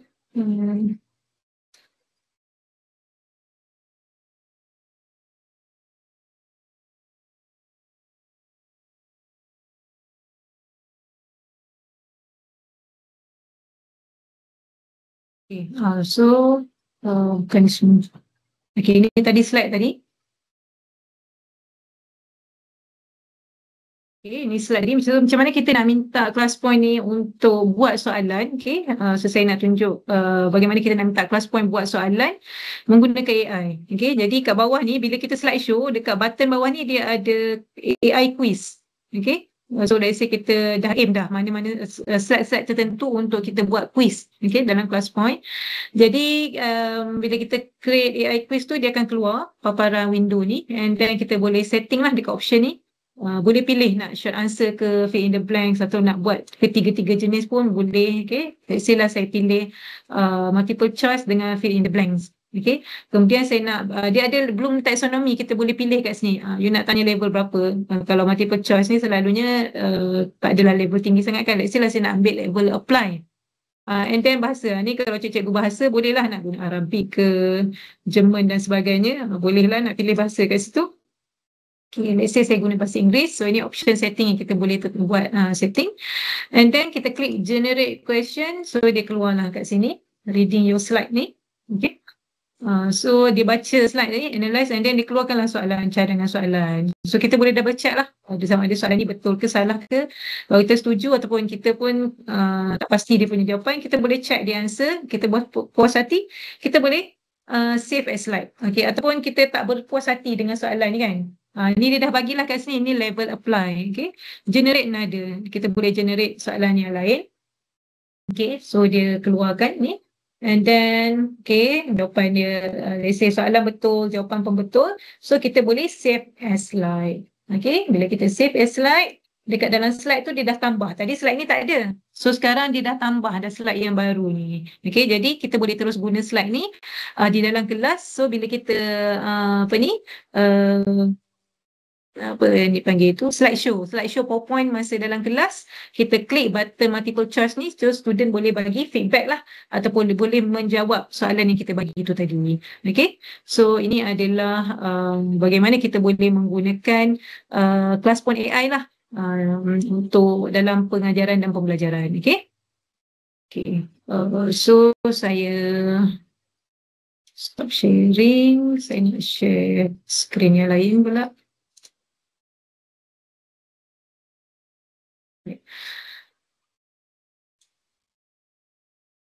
Okay. So tadi kita jom tengok balik kepada itu tadi untuk kelas point tadi dua perkara itulah yang AI yang kita boleh buat dalam kelas point. Yang pertama tadi untuk daripada respon short answer, sebab dalam kelas point ni dia ada banyak jenis soalan yang kita boleh bagi kepada student, sama ada multiple choice, image upload, short answer. Tapi yang kita boleh dapat AI insight tadi untuk jenis soalan short answer.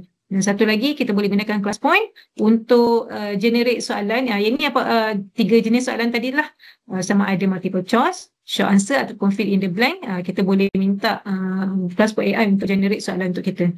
Okay. Okay, jom kita tengok dekat Canva tadi dah siap ke belum kita punya apps tadi.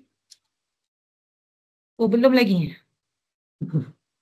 Dah berapa line ni? 844 line, panjang sangat agaknya prompt saya tadi kan.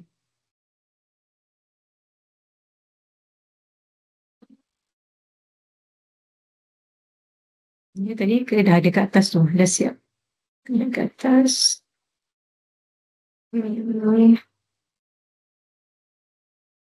Dah siap kan?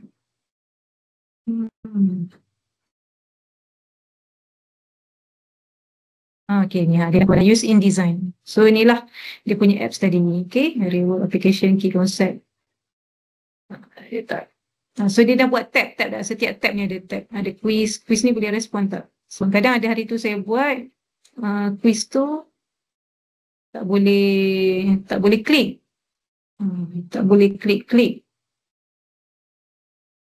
So bila let's say lah kita macam dah berpuas hati kan, use in design. Okay, use in design. So inilah dia punya ni tadi. So yang ni bila dia dah buat tu kita tak boleh nak edit pun. Dia macam bentuk gambar macam tu, skeping macam tu. So tak boleh nak edit. Tak boleh nak buat apa-apa. Jadi dia memang kena nak edit pun kena pakai niat tadi. Kita kena kalau kita nak edit mana tadi dekat Canva ni tadi, kita pergi balik dekat kod ni, kita kena bagi tahu. Okay, include the interaktif kan, sebab dia tak ada interaktif tadi, dia macam saya nampak dia tak jadi kan. Kita tengok kalau saya macam ni kita nak bagi guna adalah bila kita dah siap ni dekat atas ni kan ada publish website. Okay, klik publish website. Okay, so publish. Bolehlah try untuk subjek masing-masing nanti nak buat apa. Nak buat apps untuk subjek bahasa ke, subjek pelbagai lah kan, ikut kreativiti masing-masing. Okay, so view website. Ni saya rasa dia tak boleh klik-klik ni. Okay, dia boleh pergilah different tab tu, dia boleh pergilah different tab, key concept. Quiz. Quiz ni dia tak jadi. Quiz ni dekat bawah ni. Dia tak jadi yang kat bawah ni.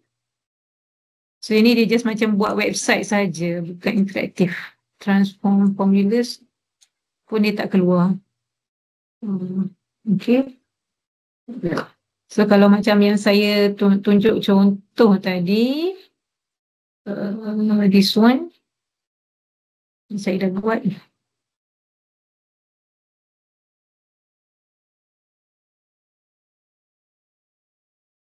Okay. So yang ni ada interaktif. Okay, so let's say ni adalah logic gate simulator kan. Then student boleh ada interaktif lah. So bila dia pilih input kedua-duanya satu untuk AND gate ni, dia akan jadi output dia high. Okay. Jadi dia tahulah untuk ni dia kena dua input satu baru output untuk AND gate ni high. Okay, sama juga untuk different type of gates, dia boleh play around. Okay. So kalau kita nak tambah kat bawah ni, bila dia dah faham konsep basic gate ni, kat bawah kita boleh prompt lah untuk dia tambahkan soalan MCQ kan, soalan MCQ. So nanti bila student tu jawab berapa betul, dia akan bagi feedback 3/10. Contoh ada 10 soalan, 3/10, 5/10 dan sebagainya. Kalau banyak salah, kita boleh juga suruh dia bagi feedback, sila cuba lagi. Okay? Jadi benda tu tak perlu nak ada kemahiran coding. Dia boleh guna prompt sajalah. Okay, masuk dekat dalam. Boleh cubalah nanti siapa yang ada Canva tu kan. Canva ni boleh cuba. Mana tadi? Kat dalam ni. Canva AI.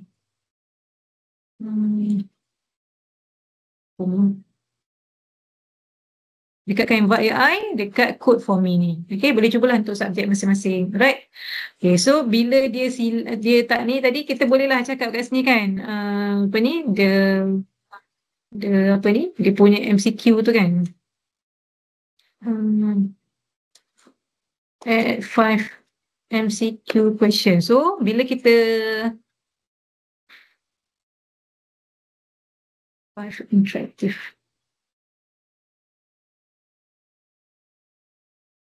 kita ada letak tambahan prompt tu, so kita tengok kat situ, nanti dia ada I will create simple multiple choice quiz.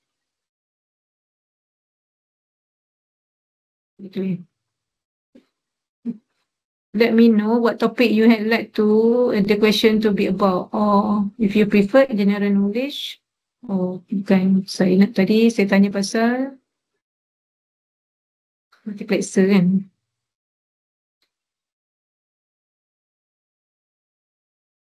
Fourier transform.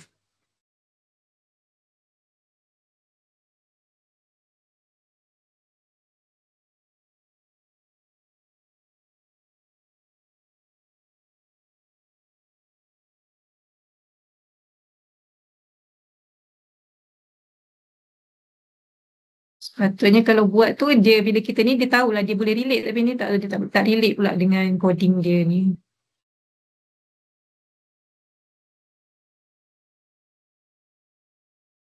Multiple choice.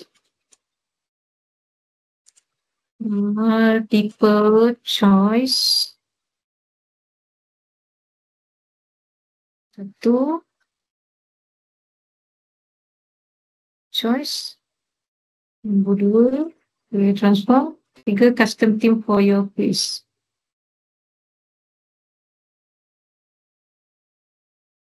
Okay. So bila kita ni, saya nak tunjuk apa yang dia buat. So dia akan coding, dia akan code balik. Okay, saya nak tunjuk dia code balik benda tu lah. Alright. So dia akan code semula.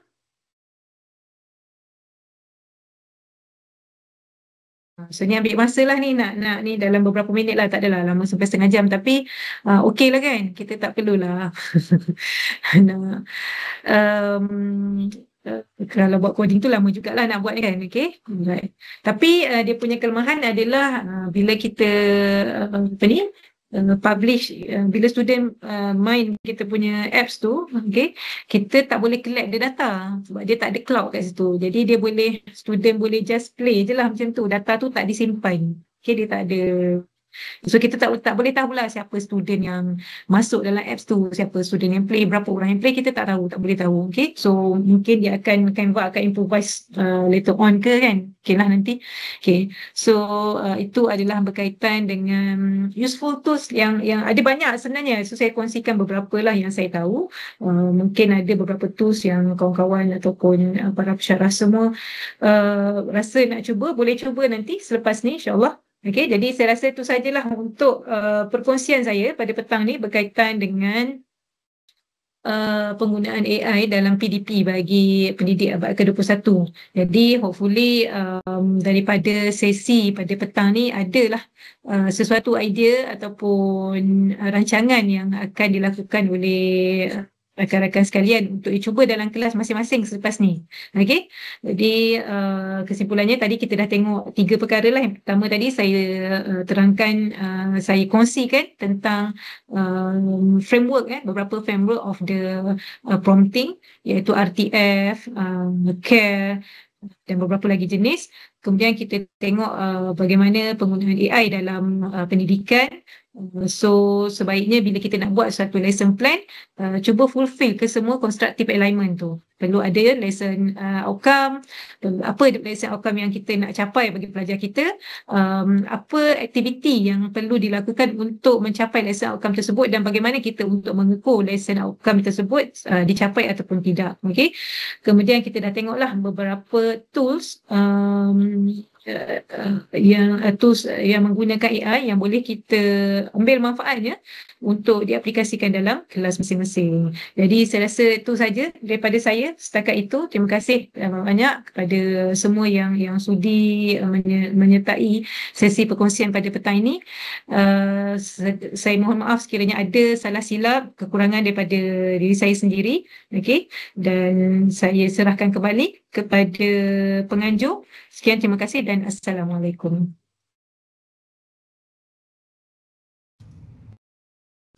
Terima kasih Puan di atas sesi perkongsian sebentar tadi. Puan kita buka untuk sesi soal jawab, boleh? Sekiranya ada. Okey, boleh? Boleh. Okey, baiklah. Dijemput sekiranya ada yang ingin mengajukan soalan. Ataupun boleh type dekat ruangan chat sekiranya ada. Okey, sekejap ya, kita bagi masa sekejap.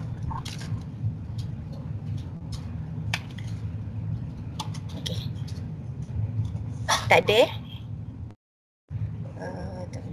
Okey.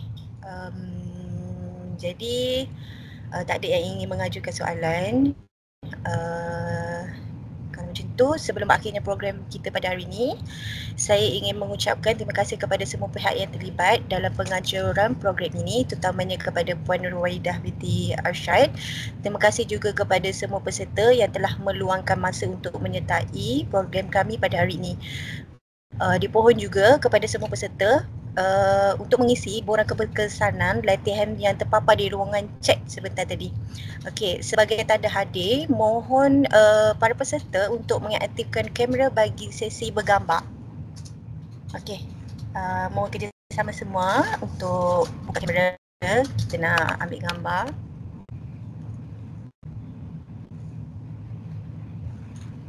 Okey. Yang lain? Faad, Ayu Syamira. Bolehlah nak buka. Hidayani, Atira Afendi. Okey. Malu. Okey, Ijan, okey? Stand by. 1, 2, 3. Okey, sekali lagi. 1, 2, 3. Okey. Akhir kata, semoga ilmu yang dikongsikan hari ini memberi manfaat kepada kita semua. Terima kasih sekali lagi atas perhatian dan penyertaan semua. Semoga kita berjumpa lagi dalam program-program yang akan datang. Sekian. Wassalamualaikum warahmatullahi wabarakatuh. Terima kasih semua. Terima kasih Puan Ruwaidah. Terima kasih juga pihak penganjur. Assalamualaikum. Salam.